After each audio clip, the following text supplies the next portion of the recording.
guys, welcome back to my YouTube channel. I mentioned in my first YouTube channel YouTube channel video that I really wanted to do interviews with my entrepreneur friends, and I brought my first one, my favorite one. Yay! I love being favorite. Clarissa. Don't make me laugh. This has to be funny. There's gonna be laughing though. Anyways, this is my friend Clarissa. Me and Clarissa met how long ago? Like 2 years? Like 2 years ago, and we met at church. So, and then we ended up going to a new location to help expand our church together. So God really brought us together in our paths, if you think about it. Yeah, for crazy. Sure. Yeah, thank God for that. So yeah, I have a couple questions that I want to ask Clarissa. I didn't let her know the questions before. I wrote them down so that way we can get her real authentic answer. Yeah. We want passion, emotion. I can bring it all. Like a novella. Sí, hola. No! Guys, Clarissa is low-key funny and I don't even think anyone knows. Y'all are sleeping on my Or maybe I just think everything you say is funny and you're not even really that funny. I'm really funny. Guys, I'm so funny. We'll see. Alright, so my first question. Wait, take a sip of your drink first. Cheers. Cheers. Alright, first question. Yes. How did New Poem all start? Yeah. So New Poem is a clothing brand. Mm-hmm. And we give back to foster children. So a little bit of the story is in 2017, I really started asking God, what is it that I want to do with the rest of my life? And that is where I took my life's work, which was I was a social worker for like, at that point, probably 12 years. So I was in the field of social work for about 12 years. And that was my life's work. And then my gifting, my natural gift that God had given me was to just have an eye when it came to style and putting looks together. And so I was a stylist for a few years. So New Palm was birthed out of that, my life's work and a gift that God had given me to style. And so what I did was I said, okay, let me start a clothing brand, and proceeds of those sales will go back to helping foster kids. So that's really what happened. And then in 2018 we launched online on Instagram. So we have been in business on Instagram for now 2 years. We just celebrated our 2-year anniversary. Yeah. Yay, so bomb. I love it. I love it. What are a couple things that you've gotten to do with that money that you got back in obviously your sales for foster children? So one of the biggest things we did in December of last year is a toy drive for foster kids. We raised over 200 gifts for foster kids. Oh my God. That was amazing. That moment was amazing because it came together so quickly. And that's how I just knew this was God orchestrating all of it. We had a pop-up, and then you just brought a gift that was your entry in, and then we were able to raise over 200 gifts for foster kids. So that's something we've done. We've helped foster kids move into their dorms. So a lot of times, first of all, 4% of foster youth actually ever even get into a university. So that was the first project we ever did. Was one of my foster girls got into Cal State LA, and we helped get bedding and calendars and just decorate the whole room. So we came onto the campus with her, because you have to think, a lot of times foster kids don't have family to do these things with them. So these things are monumental moments, like when you get accepted to college, when you graduate high school, when you move on to your dorm. And to do that by yourself is sometimes really sad. So we went with like friends and social workers. We all went and we helped her move in. We brought her all her bedding, and we did all of that, and we decorated her room for her. So we've done that. Also just gifting kids, foster kids clothes. Also, when COVID first hit, we did donut drop-offs. Aww. So go leave a box of donuts with a little note on them, on it, to let the kids know that they were loved, because this is hard for kids right now. So yeah, those are a few things that we've done. That's amazing. I love that. Yeah, I love it. I really do. No, so do I. It makes me so happy. Clarissa has posted videos on her social media, which, by the way, I will drop down below, of her dropping off the donuts. I remember, and you were so excited. And I think I called you in the middle of it or something, and you were like crying. Oh, probably. Because you were just so passionate yeah. about it. So this Yeah. is definitely your passion and something that God has put in your heart. For sure. And I love that. Yeah. Same. Bomb. Okay, question number 2. Why did you choose the name New Palm? Yeah. So there's a few different reasons. So there's a biblical meaning to it, and then there's just like life stories. So I've always been obsessed with palm trees just in general. I just like the look, but I was born in a desert, which there's palm trees everywhere in the desert that I grew up in, that I was born in, not grew up in. I grew up everywhere, but I was born in a desert. So that kind of had some significance. Also, like, I'm a Cali girl. When you think of even like Rodeo Drive or like LA, you think of palm trees. So there was that. But the main reason was in the Bible, when Jesus is coming into Jerusalem, they are laying palm trees down as he enters into the city, and they're saying like they're just saying praise be to God. They're saying I think they say like Jehovah Jireh. No, not Jehovah Jireh. Sorry. They're basically praising God. I should get my Bible actually. But basically they're giving praise to God. And what my goal with New Palm was to bring praise back to God. And so I felt like I wanted to incorporate that in the name somehow.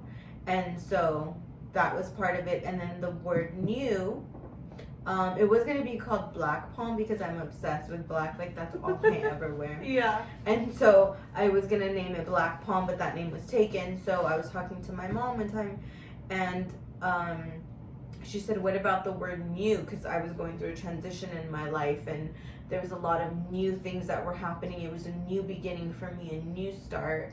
And so I was like, oh, that's kind of dope, New Palm, and that's where it was birthed. I love that. Yeah. That actually reminded me of another question that I want to ask you. I've heard a lot of entrepreneur stories on how they started their business, and I'm also paying attention a lot to the entrepreneur community right now. And a lot of them are saying to take advantage of this time right now during a pandemic, or, you know, a not so bright time to remember. This is the time that you should start your business. This is the time you should take advantage. And that might be really hard for a lot of people to do because this is a time that people are losing people. They're hurting emotionally, physically, all of the above. And I feel like at a time God brought me my gift of photography, approached me with it. I didn't even know that I had that until he showed me when I just got out of something, when I was in a new season trying to grow. So I know your testimony, and you started your business not too long after coming out of a season that you were being hurt, that you were coming to grow in. So can you tell us a little bit how you were able to start a business out of something that some people would see as a disadvantage or hurt? Absolutely. So I was at a crossroads in my life. I was really at a point where I said, okay, Clarissa, you have two decisions here. You can sit here and become a victim and cry about this, and this can be the story of your life, and this is how you can be defined. Or you can just say that's something that happened to me, and out of that, I used it to catapult me to the next level. And that's really what I did. I really said, I have a choice, and what do I want the rest of my life to look like? And I literally just said, I want this. If I can survive this, I remember saying, like, if I can survive this, I can survive anything. And I remember asking God, because I felt completely broken after my divorce. And I said, God, if you can take this I literally asked God, take this brokenness and turn it into a beautiful masterpiece. Like, I don't want this brokenness to go to waste. I don't want this to define me. I want you to get it. I want you to use it to bring glory to your name. And that's exactly what I believe he's done and what I believe he's going to continue to do. So I seen that as a challenge. It's all about perspective and everything. It's all about our perspective on it. And I literally looked at it and said, okay, this is a challenging time, but this is not a defining time for the rest of my life. Like, this is not going to define the rest of my life. This is just going to be something that was really hard that I overcame. And every single time since then, whether it's the smallest thing, like I used to, like, even if it was like to parallel park in a tight space, I'd be like, Clarissa, girl, you've done harder things than this. You can do this. You can parallel the car.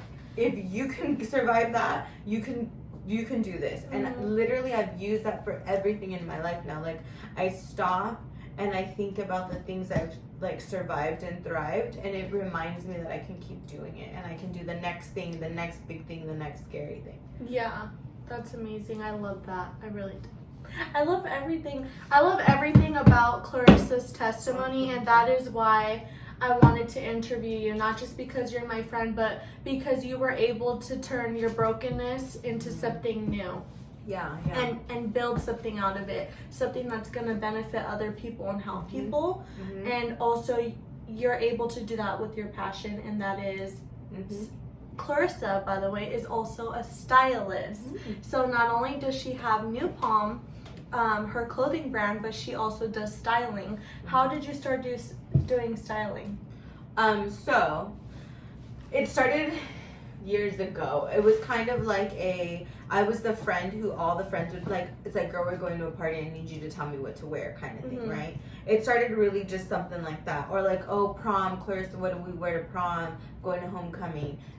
It was just a lot of like, I just knew how to naturally put stuff together. My mom even said when I was a little girl, like 5 years old, I was very particular about my outfits. I'd pick out my own clothes. I would, if I didn't like my hair with what I was wearing, I'd pull out the chongos until I liked it.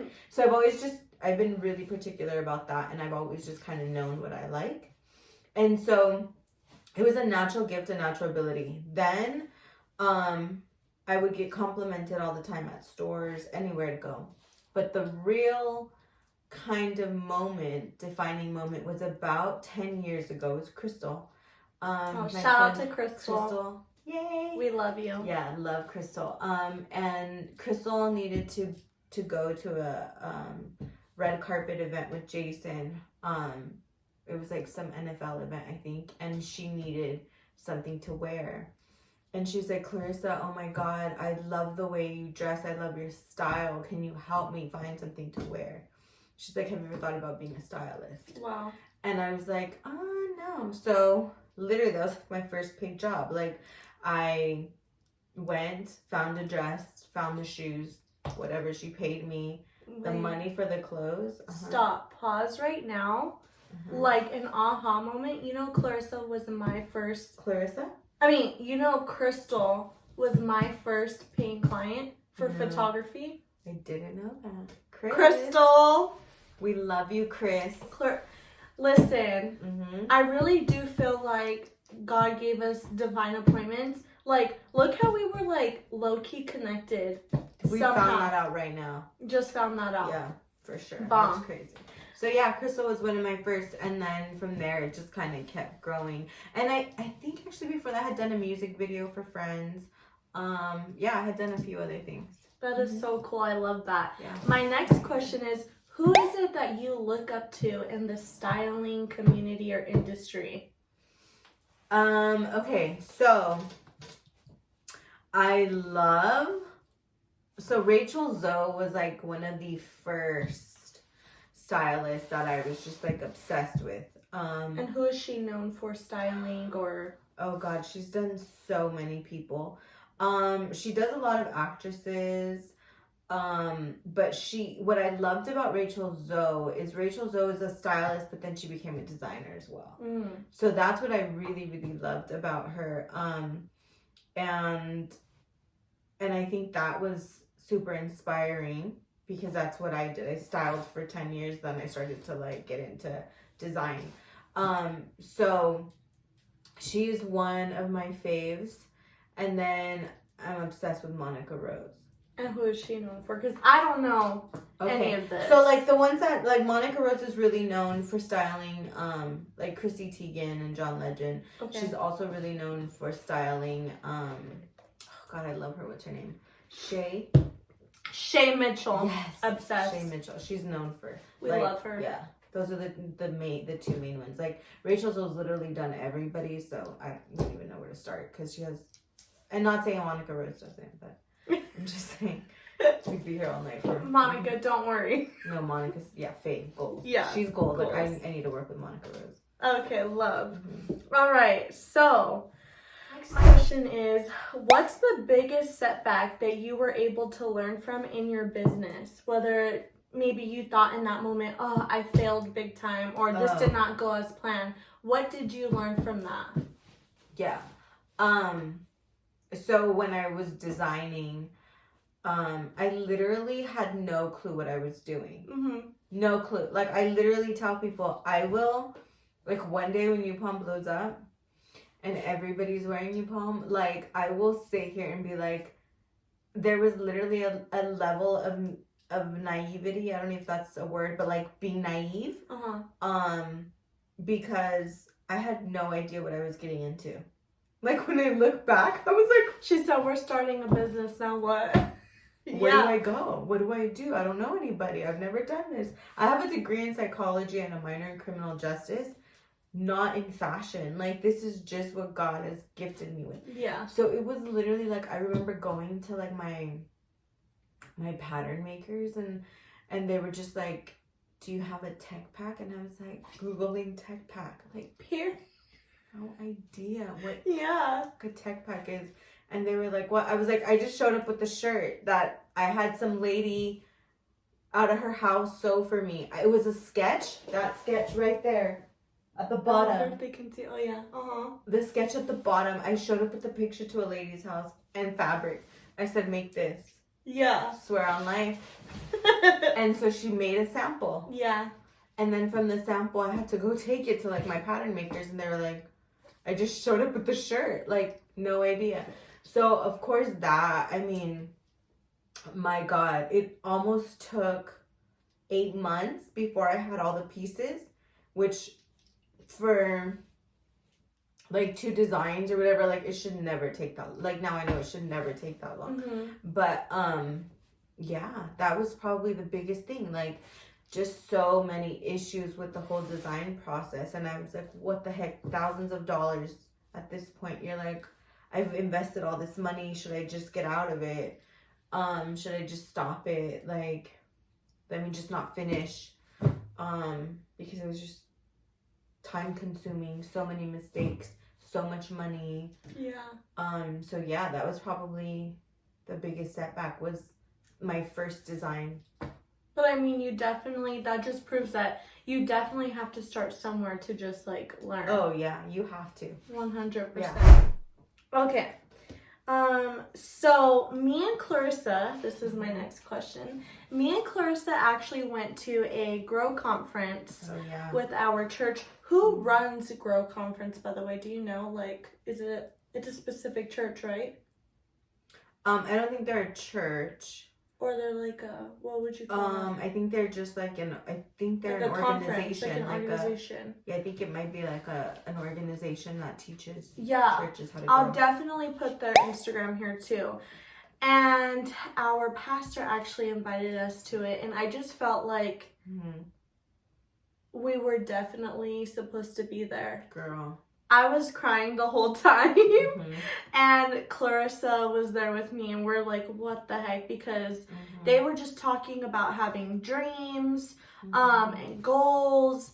What are you doing during this time? How are you being a leader? And I just felt like that really resonated with me. And then the other person who talked was a pastor. his own little sermon at the end. It was the last day.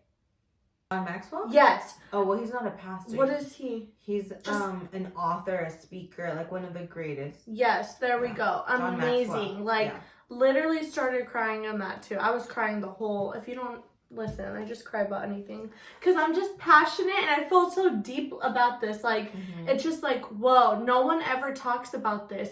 And he said something, and I will not forget because I'm still thinking about it till this day. And I'm committed to asking every single person I interview this question because I think it's so important and I believe in it so much. And I feel like nobody talks about it enough. And I really want these videos to be able to help other people, not just me. And I hope you guys get something from this. But he said, no one ever talks about how you were distracted while chasing your dreams. So I'm still distracted. Exactly. And that hit me because I get so frustrated sometimes. I literally feel like, okay, wait, like, is it normal that, like, example, I was literally listening to an audiobook in my room. I had to turn off the lights, close the door.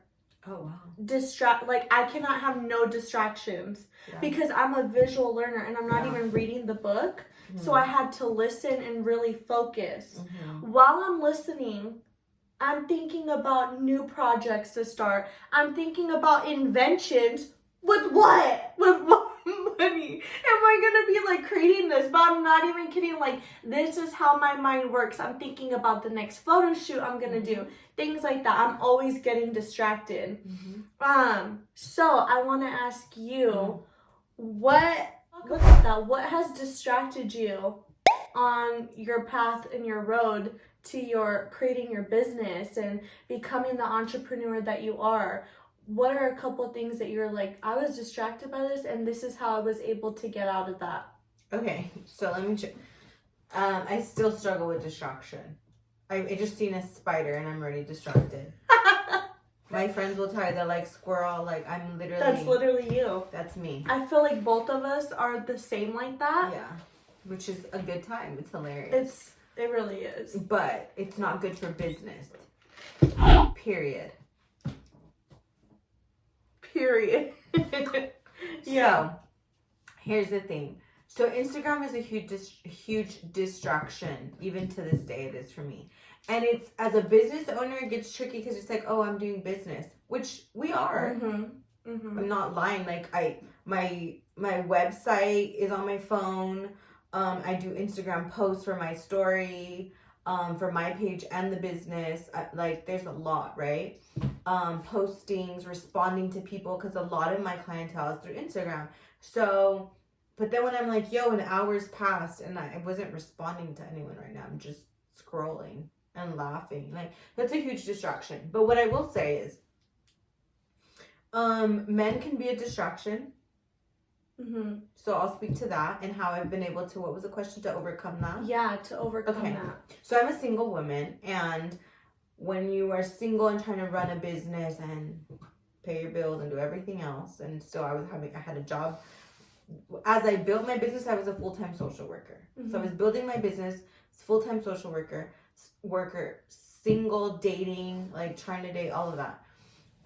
So what I did, I had to come to a point where I was like, you know what, this dating thing is taking a lot of my time at the moment when I'm trying to build something. So for me, I had to make a choice to put that in the back burner, and just believe that God already knows who my husband is. God already knows who he has for me, and God will bring that in its time. So to me, that felt like a distraction. Yeah, 100%.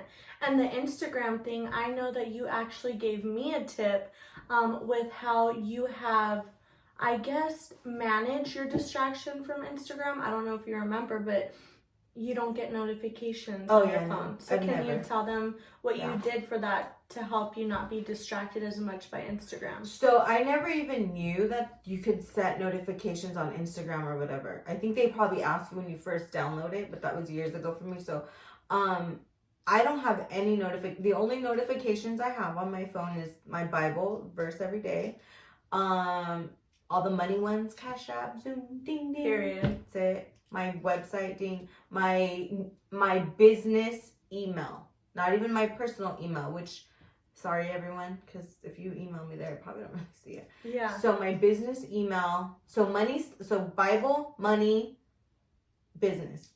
Essential. Only notification. So Facebook, Instagram. Actually, I think I have a messenger one because my brothers used to have to contact me through there, so I'd have that.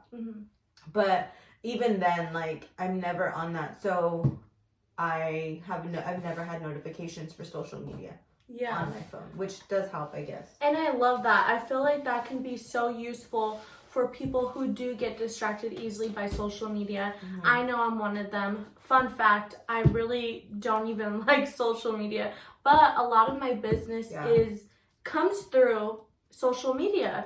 And I have to, it's a part of marketing. So I do try to manage my time on social media and have certain times of the day where I check my inbox and DMs and stuff for that to reply. But I definitely think that that's a good tip for people to remember is just turn off your notifications from social media and maybe have set times during the day for you to check your business account. So what I started doing, yes, absolutely. So go right now to your notifications and turn them off. The world is not going to end. Yes. If you don't get a notification. So another thing I did recently, because it was so embarrassing to see, like, your average time is 12 hours. Oh, yeah. 9 hours. The screen time on your iPhone. No, it literally gave me, I got really, really, like, sick to my stomach when I seen it one day. It said 12 hours. That was scary to me. But then I was like, is that Instagram only or what is that? But it's like all of it, but still it's too much, half of my day. So I went and I put, at least on Instagram too, for sure, like a timer of, it alerts me when I've been on for 3 hours. So what's really embarrassing is when ding, the alert comes on that I've been on there 3 hours when it's barely 12 o'clock. Oh, you have the you set the where Instagram sets you a timer on how long to be on social media. So so when it's like 12 o'clock and I've already been on there for 3 hours, that's like doesn't feel right with me. If it's like 10, 11 o'clock at night and I get the thing, I'm like, oh, I did better today. You know, so there's little things like that as well that I've started to implement because I know that's a problem for me. And so I love that. Yeah, I think that's really important for us to talk about because we can help one another with our distractions. Our distractions don't need to be distractions. We can control them. We're in control. So I read something today. God, I wish I could remember verbatim what it said. It was something along the lines if, like, the devil can't, like, basically if he's not going to make you fall, he'll just distract you then. Like, maybe you're not going to full out sin, but let me just distract you. Dang. That's good. That hit me. Like, oh, seriously? All it takes is Instagram? Yeah. That's all it takes? To stop you from, like, reaching your goals and working, like... Girl. And that's frustrating. So frustrating. But, yeah, this is the end of our video. I'm so happy that I had Clarissa as my first interview. I'm going to go ahead and drop down her Instagram, her personal styling Instagram, her new palm collection Instagram. And website, of course. And you guys definitely need to check out her stuff. She has some bomb stuff back here behind us. And yeah, thank you for coming on, Clarissa. Thank you for having me and me being your first interview. It's so fun. Oh yeah, and Clarissa's gonna like blow up one day. I literally believe in you. Jesus' name. I literally do. I believe in you. Oh my God, I'm gonna cry. I'm so excited. Well, don't cry. Do you need me to poke your eye? No, please don't. Are you really gonna cry? Maybe. My eye got a little watery. No. Did y'all see? It really did. It did. Wow, she looked too much. No, you really are. And I think it's important for us to manifest that. We did a whole Bible study. Guys, we do Bible studies. Monday nights, 8 o'clock live, by the way. So go ahead and follow us to get that. Follow Clarissa. And we talked about how important it is to manifest our dreams and goals. Because if you don't believe it, what? How is like, you need to believe in yourself as much as God believes in us. And I think that's so important. So much. I believe in you. I believe in you too. Yeah. Thank you guys. Like and comment and subscribe if you want to